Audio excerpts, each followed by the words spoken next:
오직 하나님의 말씀만이 영적인 지도요, 우리의 삶의 모든 것이 되는 주님의 축복의 말씀인 것입니다.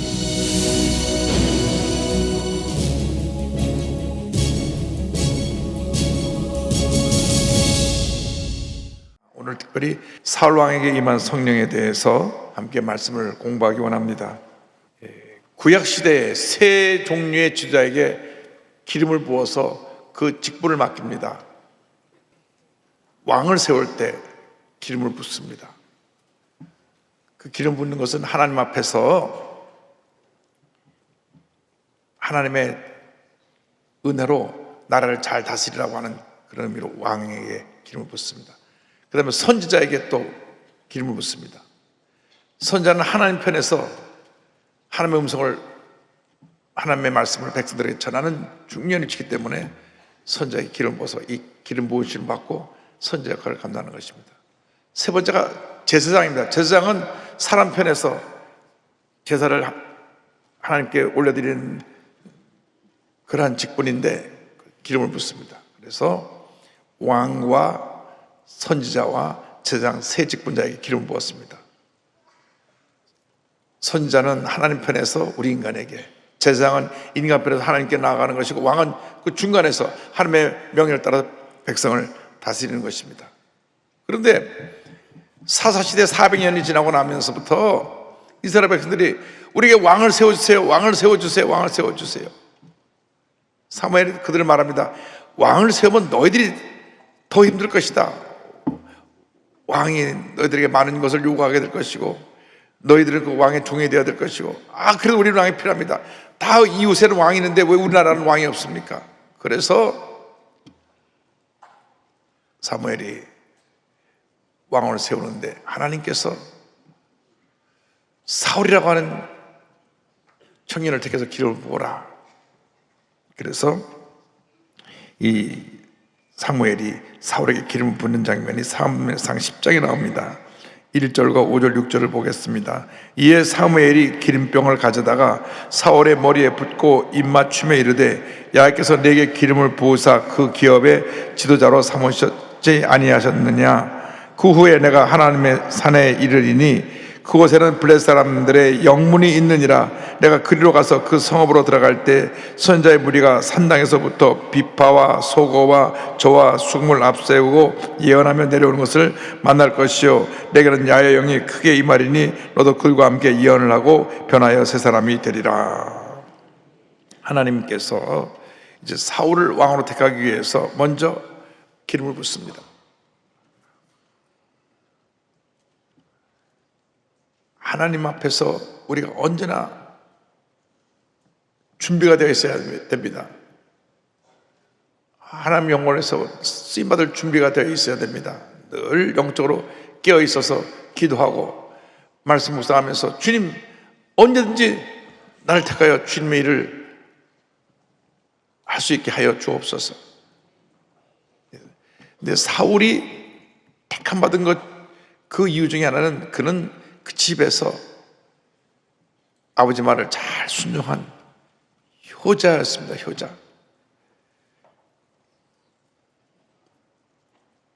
하나님 앞에 쓰임 받으려면 품성이 제대로 돼야 되는데 품성이 제대로 되지 못해서 막 쉽게 흥분하고 소리 지르고 자기 감정을 다스리지 못하면 큰 사람이 될 수 없습니다.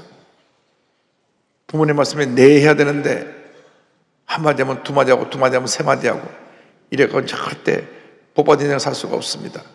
근데 집에 나귀를 잃어버렸을 때 아버지가 그 나귀를 찾아오라고 시키는 장면이 사무엘상 9장 3절에 나오는데요, 사울의 아버지 기스가 암나귀들을 잃고 그의 아들 사울에게 이르되 너는 일어나 한 사원을 데리고 가서 암나귀들을 찾으라 하며 성경 말씀합니다. 그래서 이 나귀를 찾으러 가다가 거기서 사무엘을 만나고 사무엘이 기름 부는 그런 역사가 나타납니다. 그런데 기름 부음을 받고 나서 하나님이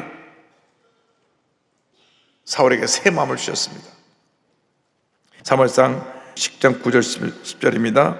그가 사무엘에게서 떠나려고 몸을 돌이킬 때 하나님이 새 마음을 주셨고 그날 그 정도 다 응하니라. 그들이 산에 이를 때 선자의 무리가 그를 영접하고 하나님의 영이 사울에게 크게 임함으로 그가 그들 중에서 예언을 하니. 자, 하나님께서 새 마음을 주셨다.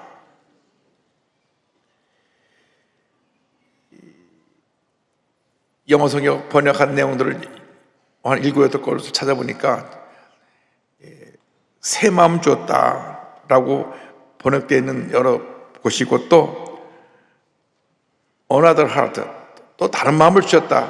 어쨌든 이렇게 두 가지로 표현되는데, 새 마음을 주셨다든지 다른 마음을 주셨다든지, 또 하나의 지금 나의 모습이 아니라 변화된 새로운 모습을 주셨다는 것을 의미합니다. 여러분, 하나님의 택함 받고 나서 우리가 달라져야 됩니다. 달라져야 돼요. 이 마음이 달라져야 됩니다. 새 마음이 되어야 됩니다. 하나님이 기뻐하시는 마음이 되어야 됩니다. 여러분, 새 사람이 되길 바랍니다.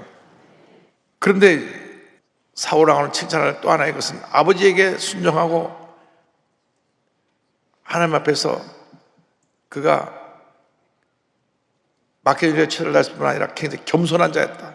겸손한 지도자로 하나님께서 그를 왕으로 세웠는데, 그가 왕으로 택함 받을 때 사람들 앞에 나서지 않고 이 진보다리 뒤에 숨어 있었어요. 사무엘상 10장 21절 22절 왕을 뽑는 내용이 나오는데요, 이제 제비를 뽑아서, 그 베냐민 표사 이 사람인데 10장 21절 22절 보면 이렇게 되어 있습니다. 베냐민 지파를 그들의 가족별로 가까이 오게 하였더니 마드리의 가족이 뽑혔고 그 중에 기스의 아들 사울이 뽑혔으나 그를 찾아도 찾지 못한지라. 그러므로 그들이 또 야훼께 묻되 그 사람이 여기 왔나이까? 야훼께서 대답하실 때 그가 진보 딸애들 사이에 숨었느니라 하셨더라. 자가 뽑혀서 왕이 되는데도 내가 여기 있어 하지 않고 뒤에 숨어서 이렇게 보고만 있었어요.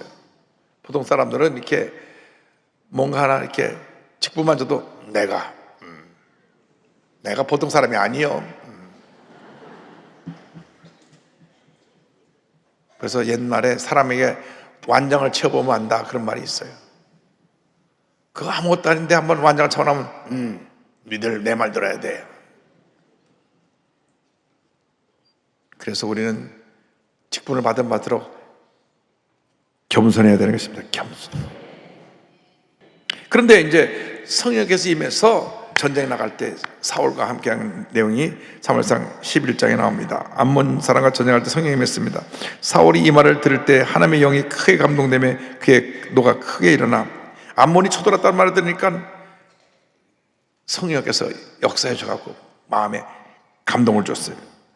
이튿날 사울이 백성을 3대로 나누고 새벽 적진 한가운데로 들어가서 날이 더울 때까지 암몬 사람들을 치매 남은 자가 다 흩어져서 둘도 함께한 자가 없었더라. 완전한 승리를 거둡니다. 주의 성령이 함께 하시면 우리는 승리하고 또 승리하고 또 승리하는 것입니다. 문제는 늘 충만해야 되는데 어느 날 충만한 모습이 내가 떠나면 그때는 문제가 생겨납니다. 우리들이 문제가 생겨나는 모든 원인은 충만하지 않은 데서 생겨나는 것입니다. 정말로 충만하면 문제가 안 생겨나는데 사울 왕의 마음속에 교만이 들어왔어. 그러다 보니까 그가 교만이 들어와서 하나님의 뜻을 거역하더니 성에 떠나는 장면이 그 뒤를 이어서 나옵니다. 사울 왕이 교만해지는 성령이 떠났습니다.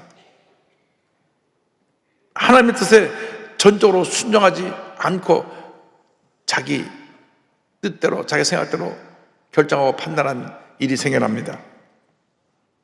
자, 일생을 살아가는데 하나님의 뜻이 있고 내 뜻이 있는데 성령으로 충만하면 반드시 하나님의 뜻을 따라가게 되어 있는데 기도하지 않고 충만하지 않으면 내 뜻을 따라가는 거예요. 내 뜻. 전쟁에서 많은 탈취물을 거뒀는데 다 진멸하라고 말씀하시는데 좋은 것들까지 다 죽여버리니까 아까울 거니까 좋은 것들은 다 따로 뒤로 빼놨어요. 사무엘상 15장 9절하고 22절입니다.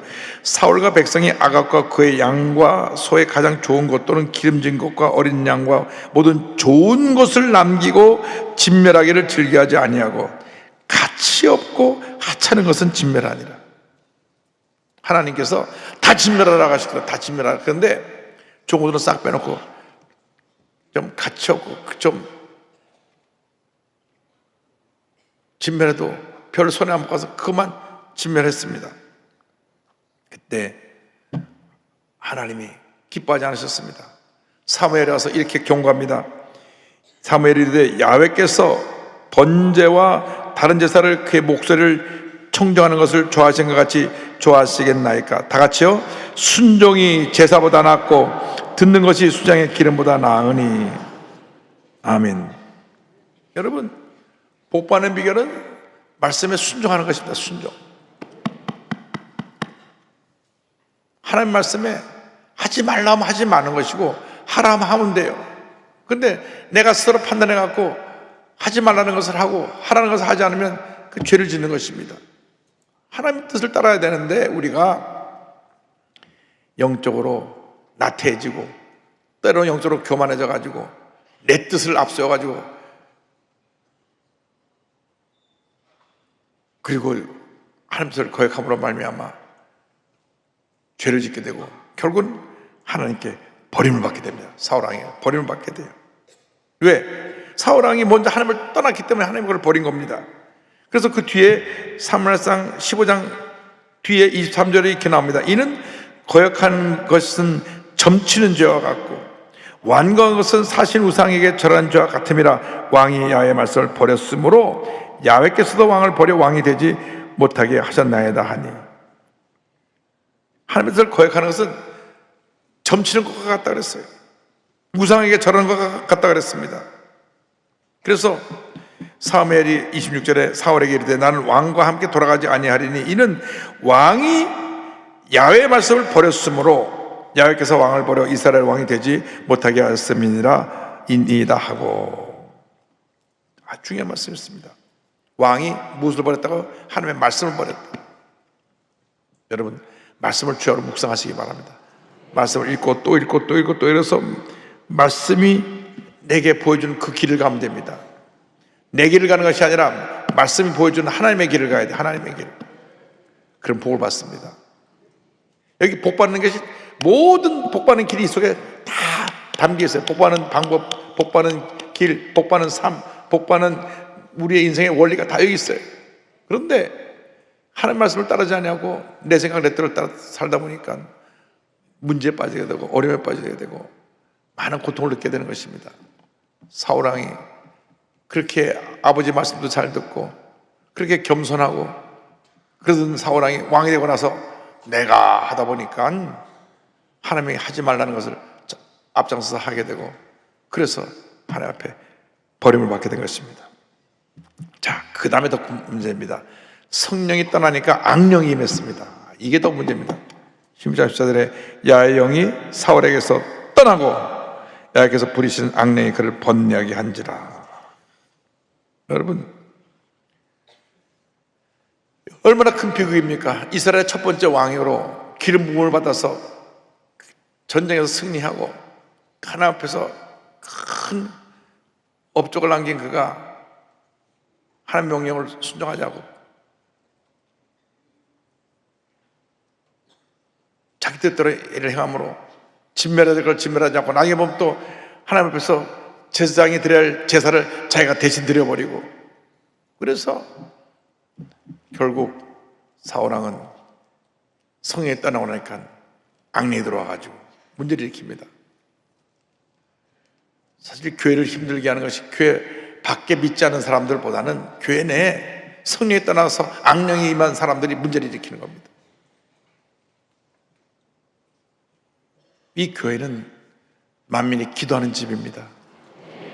첫째도 기도고 둘째도 기도고 마지막도 기도입니다. 기도하는 사람들이 한 마음 될 때 교회가 부흥하는 것입니다. 그러나 성령이 떠나면 기도하지 않습니다. 기도를 해도 자기 욕심 갖고 기도하기 때문에 잘못 기도합니다. 그러다 보니까 자기도 모르게 악령이 역사해가지고 교회 문제를 일으키고 교회 다툼을 가져오고 교회를 분열시키고 교회를 상처 입히는 일이 생겨납니다. 왜? 악령이 임해서. 악령이 임해서. 우리가 그래서 늘 깨어 있어야 됩니다. 늘 깨어 있어야 돼. 깨어 있어서 성령께서 날 새 사람으로 만들어 주신 모습을 늘 우리가 유지할 수 있어야 되는 것입니다.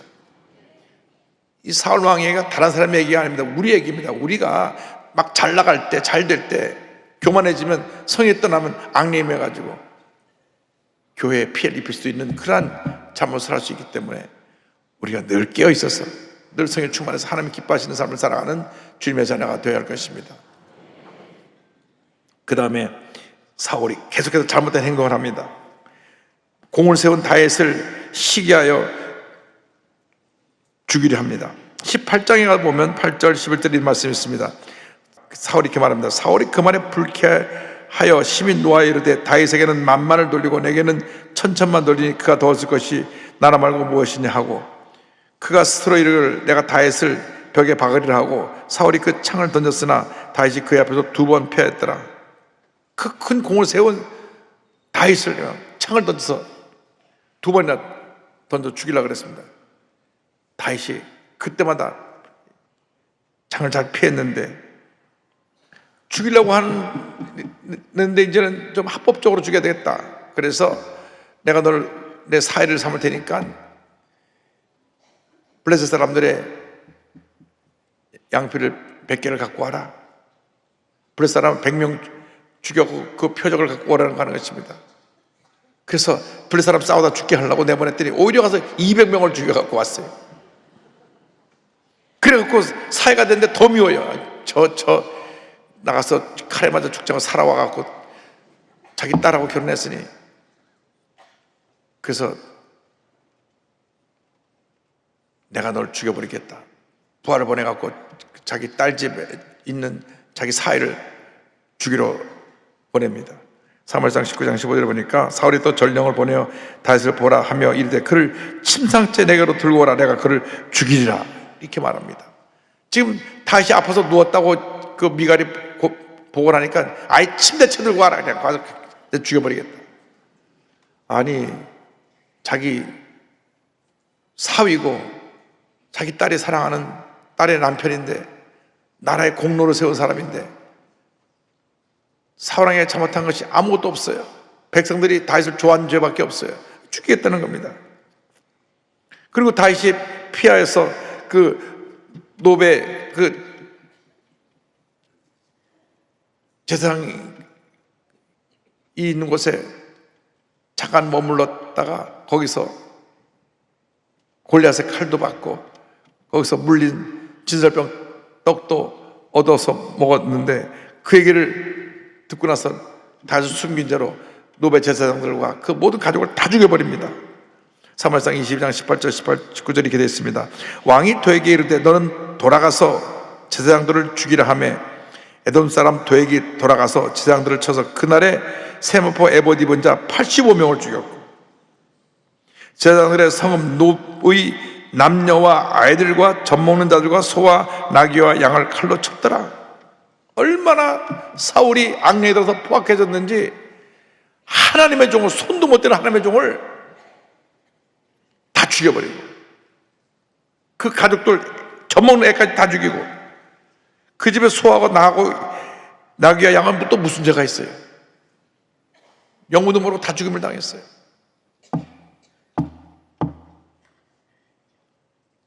사람이 성례에 떠나고 악령에 들어오면 이리같이 악한 일을 하게 되는 것입니다. 가장 결정적인 잘못은 신접한 일, 무당을 찾아갑니다. 무당을. 아니, 나라의 왕이 제사장 선자에 가서 기도받고 문제를 해결해야 되는데 무당을 찾아가요. 사무엘상 28장 가보면 이렇게 나옵니다. 6절에 사울이 야훼께 묻자오되 야훼께서 꿈으로도 우림으로도 선자로도 그에게 대답하지 아니하심으로 사울이 그의 신하들에게 이르되 나를 위하여 신접한 여인을 찾으라. 내가 거리로 가서 그에게 물으리라 하니 그의 신하들이 그에게 이르되 보소서 엔돌에 심한 여인이 있나이다. 이렇게 보고를 합니다. 신하들도 문제예요. 왕이요, 어떻게 신접한 여인 무당에게 찾아갑니까? 왕이시여, 하나님의 응답할 때까지 엎드려 기도하셔야죠. 어떻게 무당을 찾아갑니까? 그런 신학 하나도 없어요. 열심히 또라도 찾아가지고 네, 저기 이 무당이 있습니다. 이런 그 왕의 그 신합니다. 옆에서 바른 얘기를 해야죠. 왕이요, 절대 안 됩니다. 왕이 무당을 찾아가는 그날 왕은 이제 다 끝납니다. 그렇게 얘기해서 한 사람도 없었어요. 여러분, 옆에서 바른 얘기를 하는 사람들이 있어야 그것이 하나님의 뜻을 이루어가는 길인 것입니다. 아니, 무당 찾아가는 게 잘못된 건데요. 그런데 김집사 저기 점치는 사람이 있는데 아주 쪽지게 무당이래. 우리 절대 교구장한테도 말해봐, 비밀로 하고 한번 갔다 오자. 갔다 오고 또 김집사가 일러요. 절대 비밀로 하라고 그래서 그러고 갔다 왔습니다. 여기는 한 사람도 없지만 저쪽 가면 한 사람이 있어요. 여러분, 무당은 안 됩니다. 귀신 역사는 됩니다. 점치는 사람 무당 안 됩니다. 여러분, 절대 점치는 데 가지 말고 성경 보고 기도하고, 점치러 갈 시간에 기도를 들어가서 기도하시기 바랍니다. 그래서 사울이 어떻게 최후를 맞느냐? 블레셋과의 전쟁에서 아들들과 수많은 군사가 죽습니다. 사울 왕의 잘못 때문에 엄청난 희생이 따릅니다. 사무엘상 3장 37장 1절 2절 다 같이 보겠습니다. 블레셋 사람들이 이스라엘을 침해 이스라엘 사람들이 블레셋 사람들 앞에서 도망하여 길보아 산에서 엎드려져 죽으니라. 블레셋 사람들이 사울과 그의 아들들을 추격하여 사울의 아들 요나단과 아비나답과 말기수아를 죽이니라. 많은 이스라엘 군사가 죽고 사울의 아들 다윗의 친구인 요나단과 아비나답과 말기수아가 죽습니다. 그리고 자기 자신도 죽습니다. 4절 5절에 이렇게 이어집니다. 다 같이요. 그가 무기를 든 자에게 이르되 내 칼을 빼어 그것으로 나를 찌르라. 할례 받지 않은 자들이 와서 나를 찌르고 모욕할까 두려워하노라 하나 무기를 든 자가 심히 두려워하여 감히 행하지 아니하는지라. 이에 사울이 자기의 칼을 뽑아서 그 위에 엎드러지매 무기를 든 자가 사울의 죽음을 보고 자기도 자기 칼 위에 엎드러져서 그와 함께 죽으니라. 사울 왕이 이제 다쳐서 저들과 싸울 수가 없어요. 그러니까 옆에 부하한테 날 죽여라. 내가 블레셋 사람에게 죽임당하는 것보다 내가 너에게 죽임당하는 게 낫다. 근데 감히 어떻게 왕을 죽입니까? 부하가 왕이 명령해도 벌벌 떨면서 전 그거 못합니다. 그러니까 왕이 스스로 칼을 꺼내서 칼 위에 엎드려서 죽었어요. 이것도 잘못된 겁니다. 십계명에 살인하지 말라 그랬는데 자살도 살인이에요. 자기를 죽이는 거니까. 십계명을 어기고 죽었어요. 옆에 있는 부하도 자기 칼에 엎드려져서 또 죽었어요. 블레셋 사람들 가보니까 사울왕이 죽어 있거든요. 목을 베고 목을 걸어놨어. 아들도 목을 다 걸어놨어요. 정말 그 마지막에 이렇게 비참하게 되는 겁니다. 그렇게 겸손하고 그렇게 키가 크고 잘생기고 아주 그 사람이 사람들 앞에서 한 영화배우처럼 잘난 사울이었는데 성령이 떠나고 나서 악령이 임하니까 마지막에 이렇게 비참하게 그의 말년에 이러한 죽음을 당하고 죽고 난 다음에 또 목 베어가지고 목이 없어지고 그러한 부끄러운 죄를 맞이합니다. 여러분, 우리에게 주신 경고이고 교훈입니다. 마지막이 잘 되길 바랍니다. 지금부터 여러분의 마지막까지 계속 잘되는 역사가 있게 되길 바랍니다. 지금까지 여러분이 좀 부족했고 부끄럽고 문제가 있었던 삶을 살았던 적이 있다면 철저히 회개하고 이제부터는 잘 살아야 됩니다. 바르게 살아야 됩니다. 하나님께 인정받는 삶을 살아야 됩니다. 그래서 점점 믿음이 자라고 점점 인격이 성숙하고 그래서 마지막 때 정말 사람 앞에 칭찬받고 저도 참 훌륭한 분이다 박수갈채 받을 수 있는 그러한 모습으로 다 변화되기 바랍니다. 성경을 보면 하나님 뜻대로 살다가 하나님께 인정받고 칭찬받은 많은 사람도 있고 또 반대로 하나님대로 살지 않아서 심판받은 많은 사람도 있습니다. 근데 아브라함이라고 하는 사람은 25년 동안 깨어져 가지고 나중에 100세 때 아들 얻게 되는데 한 번 더 깨어지죠. 한 20년 또 지나서 이삭을 바치라는 마지막 그의 시험에 그가 이삭을 바침으로 합격했어요. 그러니까 하나님이 이 아브라함을 사람 만드시느라고 100세까지 75세도 100세까지 25년, 그 다음에 이삭의 나이가 25세라고 하면 25 플러스 20은 50년을 훈련시켜서 믿음의 조상으로 세웁니다. 그래서 이 아브라함의 모습이 정말로 믿음의 조상으로 아름답게 마무리가 되는데, 여러분 날마다 더 나아지기를 바랍니다. 더 하나님 앞에 인정받는 모습에 훌륭한 모습이 되기를 바랍니다. 하나님 여러분께서 위대한 하나님의 역사를 이루어 줄 것을 믿습니다. 여러분 오늘 결심해야 됩니다. 결심해야 돼요. 하나님, 나는 성령의 사람으로 살겠습니다. 따라하십시오. 성령의 사람으로 살겠습니다. 성령의 사람으로 살겠습니다. 여러분 성령의 사람으로 살아가시길 바랍니다. 기도하겠습니다. 사랑과 은혜와 자비가 무한하신 하나님 아버지, 어제보다 오늘이 낫고 오늘보다 내일이 낫고 우리의 모습이 날마다 성숙하여 성령의 사람으로 주님 앞에 가는 그날까지 귀하게 아름답게 위대하게 쓰임받는 저희 모두가 되게 하여 주시옵소서. 예수님의 이름으로 기도 올리옵나이다. 아멘.